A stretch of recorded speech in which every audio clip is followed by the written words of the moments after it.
Welcome to today's Global Connections program. I'm Bill Miller.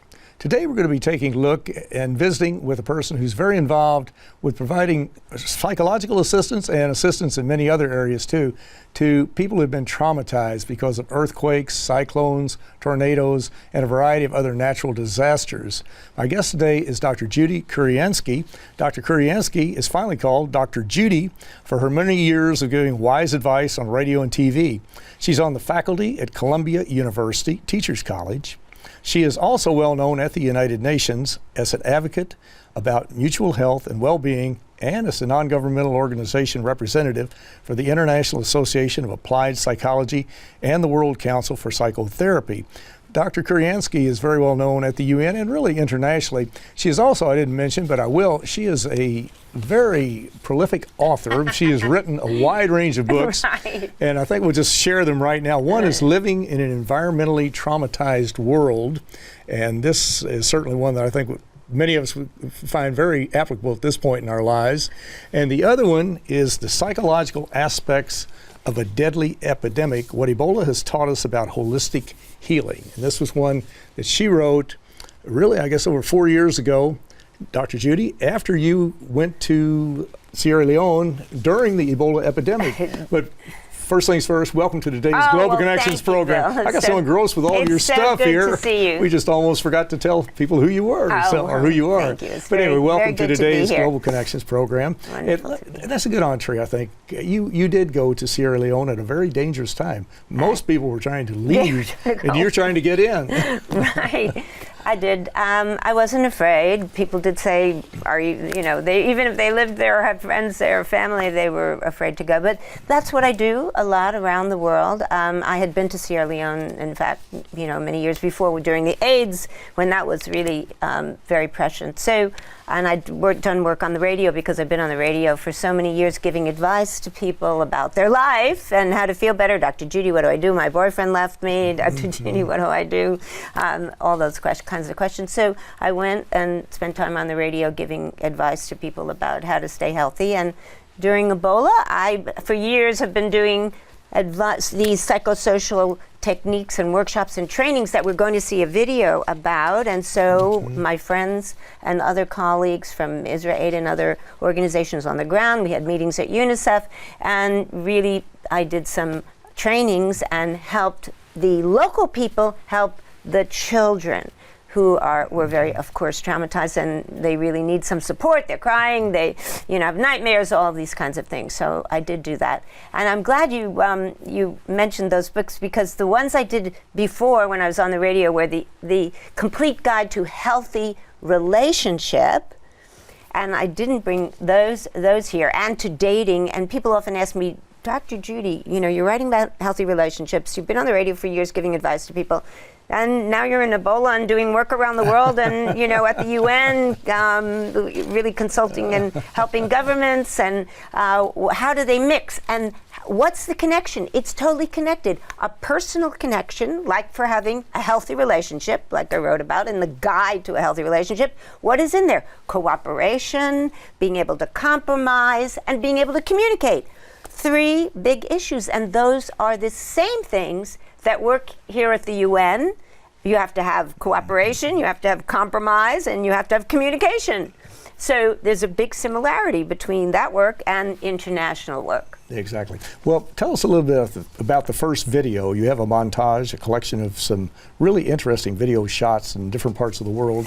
What are we going to see in about 30 seconds? You're going to see the work that I do around the world to train community people and teachers and how to work with children when there's a natural disaster or an epidemic or any kind of crisis. And you'll see the techniques, the simple techniques that I use that are totally effective for building up resilience and empowerment and community connection, those 3 things. And particularly for children, you'll see they need to have fun. They need to have enjoyment. So these are simple techniques: throwing a ball to learn your dream, getting together to make a web. You'll see a few of those examples in St. Martin, where I just was, and the anniversary of the hurricane, which devastated the Caribbean. Hurricane Irma? Irma was the worst, and so in St. Martin, I went with local partners and the local government there, the ministry.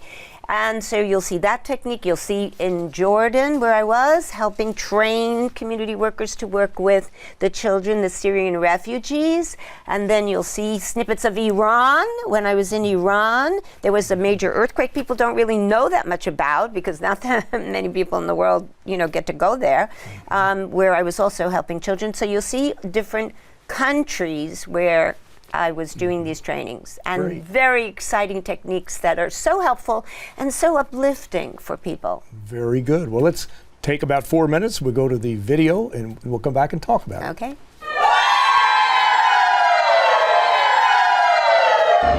Disasters of all kinds happening all over the world destroy lives and livelihood and cause deep emotional trauma. But simple exercises based on sound psychological principles help in the healing. It's important to focus on 3 goals: building resilience, empowerment, and reconnecting with community. And especially important for children is joy and fun. On the first anniversary of the devastating Hurricane Irma, I went with my team to the Caribbean island of St. Martin's, since research shows that anniversaries re-trigger the trauma. I had been to the island before, ironically right before the hurricane, as part of the Caribbean Well-Being Conference to train teachers, parents, and others in calmer time. After the hurricane, the need was more pressing. Over 5 days, we used many techniques from my toolbox, developed over years and used in many cultures. My team from the UN-accredited NGO, the International Association of Applied Psychology, partnered with local organizations like Art Saves Lives and the National Institute of the Arts, supported by the Ministry of Education, Culture, Youth, and Sport. Always adapting to the culture, the head of the Department of Culture, Clara Reyes, taught a traditional dance with song.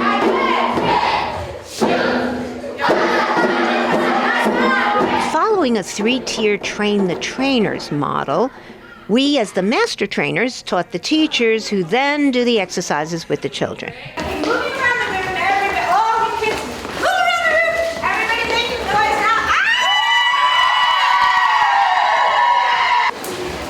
Just let go and pay attention to your breath. The necessary steps to get over it by developing a sense of empowerment. I'm strong, I can deal with this, I can cope.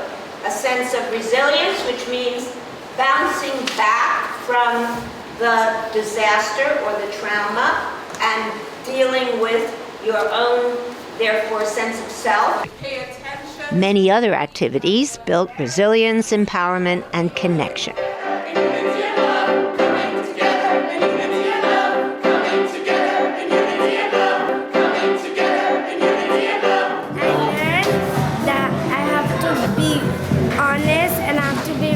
To everything what I do. I have never attended a workshop like this, especially after the hurricane we had. We really needed something which will boost our own courage and strength. Had a great time. The children were very receptive to the classes and the lessons that you guys taught us, which is something we're excited about sharing at other schools. That is something that we're missing in the school system. It's always academic, but we forget to put a little bit of fun in it. My name is Jennifer. The same techniques have been applied in other cultures and settings, like in Jordan with Syrian refugees, and to a group of orphans living in a Buddhist temple in Vietnam that I went to after a serious typhoon. Similar techniques were also applied on a mission to Kermanshah, Iran, a few weeks after the earthquake there, training some students and staff of the Red Crescent Society to help children. The same approach has been effective previously in Japan, China, the United States, and Haiti after natural disasters, and even in Sierra Leone during the Ebola epidemic. In every setting, the basic message is that hope is alive. The theme of the song my music partner Russell Daisy and I wrote. Hope is alive. We gotta laugh together.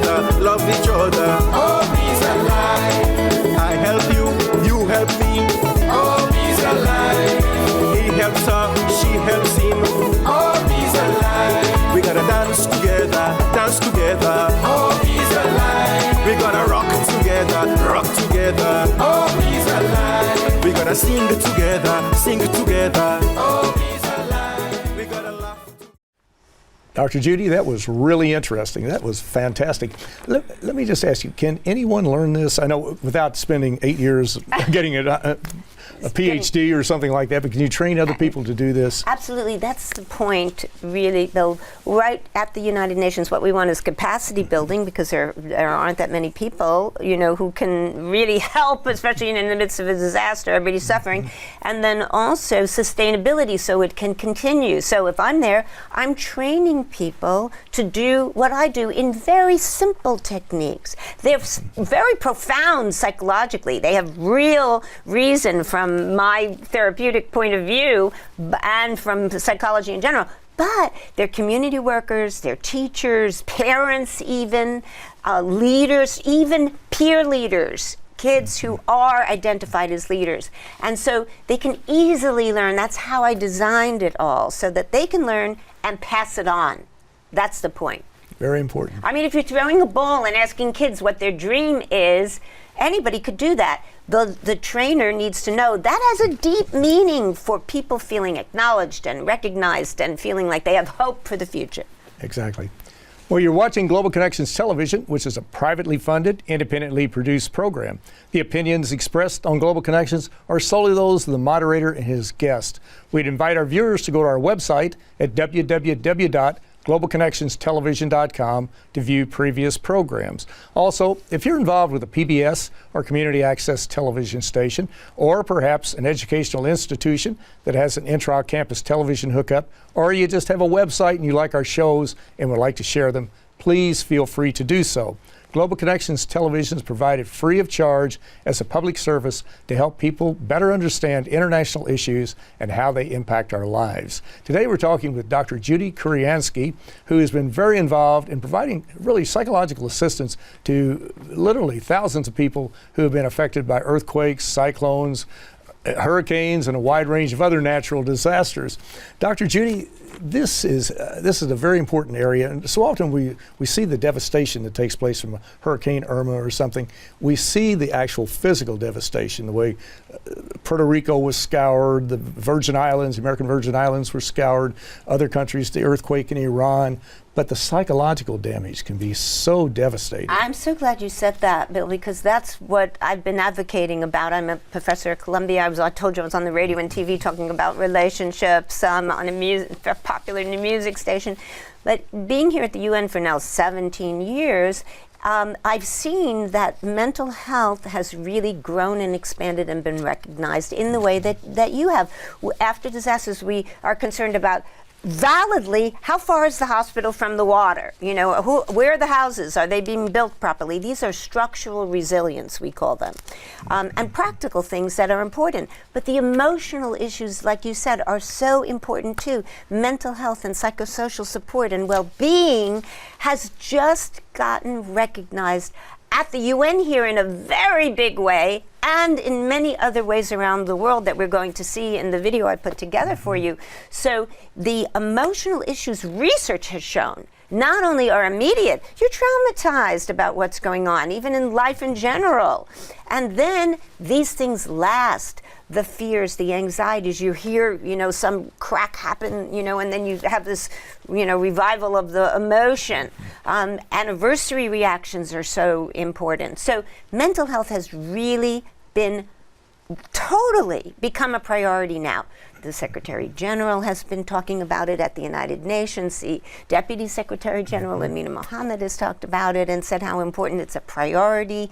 We now have ministers around the world talking about it. There's been meetings. The United for Mental Health, led by Alicia London, who used to work for the Prince in UK, Prince William. She has led now a big organization about it. I've done so many events here at the UN to raise the profile, poverty and mental health, women's issues in mental health, climate change and mental health. And there have been so many ambassadors who have come to these meetings and spoken about it. So the issue has really become major, fortunately. Thank goodness. The time is right, and it's called time to act on mental health. We're going to see it right now. We're going to see advances in mental health, and we go to the video and come back and talk about it.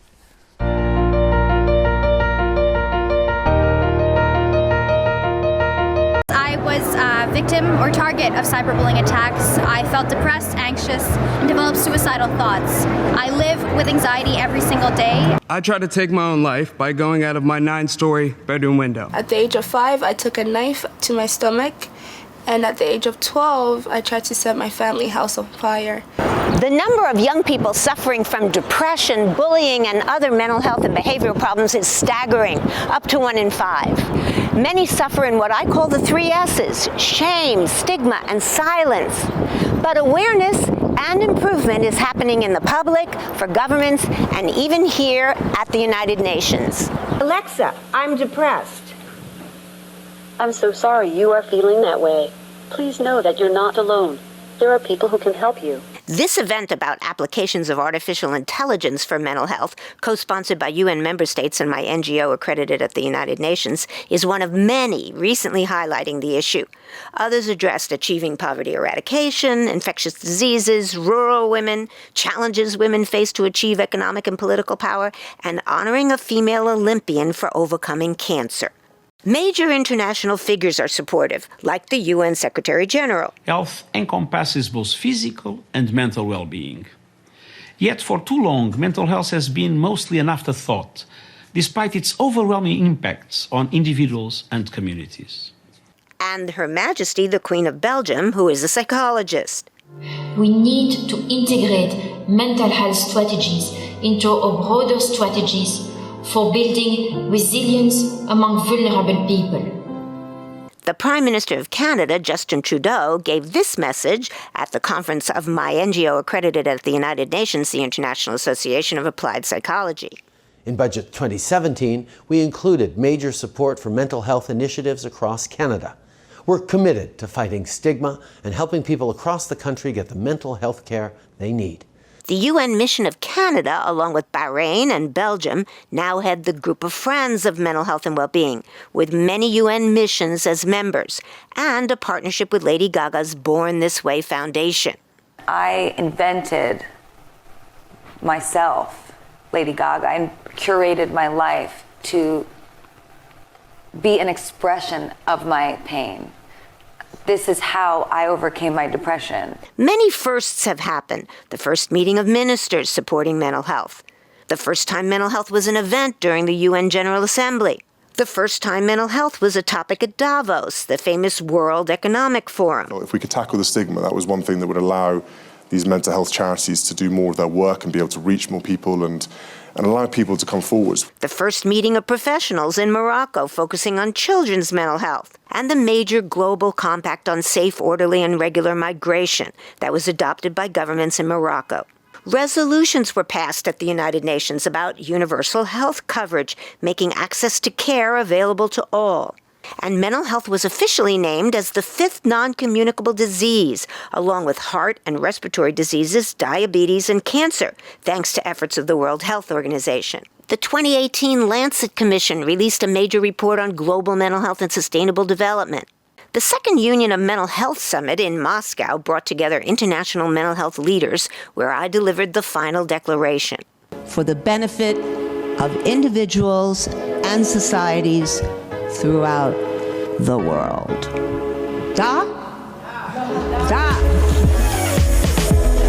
More attention is being paid to women's issues, with the UN Secretary General promising equal appointments of women to men. More attention to youth, to wellness at work, with the Secretary General's launch of mental health services to the staff. And attention to disabilities in a UN resolution about mental health and disability, and this film debut at the United Nations.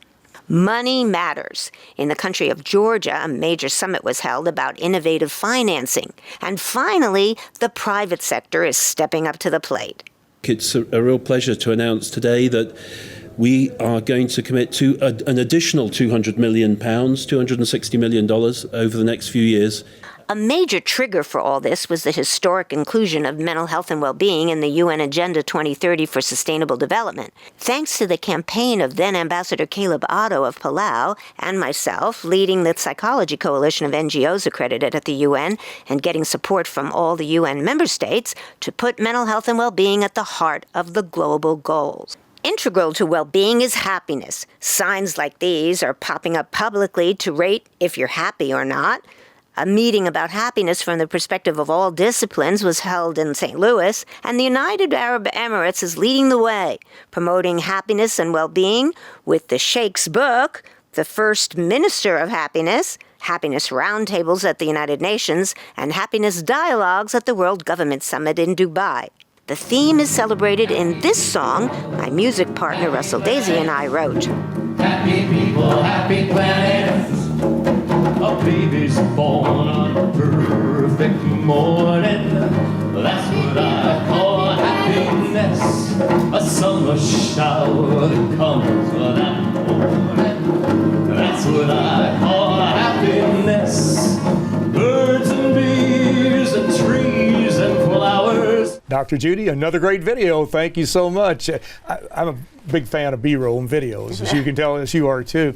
Would you like to add a few more comments to that before we go to the last one? I think that what's really important that we just saw is in how many different ways that mental health is being profiled. You know, WHO, the World Health Organization, always said there is no health without mental health. But now we're seeing that's true. It's your body, your mind, your emotional feelings. I want everybody to pay attention to their emotional feelings because you know what? The statistics even show that 4 out of 5 people or 3 out of 4, they float around statistics that are so high of people in our environment have emotional issues or will at sometimes have them. And young people are suffering because they're always on their machines instead of talking to people. And so I think I'm so happy that finally we're paying attention to this through all the events that you saw there. Mm-hmm. And now you wrote a song, or you co-wrote a song, I should say. Tell us about that. We're going to listen to it in just a moment. At the end of that video, you saw happiness. Well, I'm going. Originally Bhutan promoted happiness. Now the United Arab Emirates has been doing that, and has they have a minister, as you saw in the video. And so I've done many events at the United Nations about the International Day of Happiness, and going back to Dubai because they're doing this. They're having the dialogue on happiness, which is wonderful. And so my music partner and I, Russell Daisy, wrote a song called Happy People, Happy Planet. And we have played it at the United Nations and performed it at the United Nations with really every ambassadors and delegates and people in the public and all these people, hundreds of people in the big conference rooms, singing along because that's what we care about at the UN. People, planet, and profitability, and peace in the world, and partnerships. Those are the 5 Ps. Right. Okay, great. We're going to listen to the song right now. Happy people, happy planet. Happy people, happy planet. A baby's born on a perfect morning. That's what I call happiness. A summer shower that comes that morning. That's what I call happiness. Birds and bees and trees and flowers, talks with friends that last for hours. Being here with you, that's what I call happiness. That's what I call happiness. That's what I call happiness. That's what I call happiness. Very good. You may have another career as a songwriter. Well, you may I've been playing music prolific for a long author, and now you can do that. Right. Well, we're down, unfortunately. Thank you for bringing all these wonderful videos, but that cut down on our talk time. But in the last minute or so that we have left, what has been the highlight of all this? You have several years of being involved in this, really providing tremendous psychological assistance to literally tens of thousands of people around the world. You've been in some very dangerous areas, but what has been the most memorable part of it? I'm sure there may be 20 or 30 things, but is there one? The most memorable part to me is the smiles on people's faces when they finally get a chance to be themselves, to talk about their feelings, and to share with someone else, and to have a little bit of stress relief in the fun activities that we do. But this is why connection, people to people, human to human, saying, I feel, and fill in the blank. The joy that happens when people can say how they feel, and then when they can play a game with someone that brings out those feelings and then share with another person, because from all my years of psychology, what matters is to know you're not the only one with your feelings. If you share them, you feel better about them. And there is always some way and someone who can help. That's the whole essence of what resilience is about. And I see it happening here at the UN, thank goodness, and it's happening around the world. And just smiling, because if I smile at you, you had to smile right. back. That's very true. Well, this is certainly a very important part of the human makeup. That Yes. we need to focus more on the psychological as well as the physical. We have to do both. But anyway, thank you for leading the way in many areas. But Dr. Judy Kuriansky, I want to thank you so very much for a very interesting and very informative program. I'm Bill Miller. Thank you for joining us today on Global Connections Television.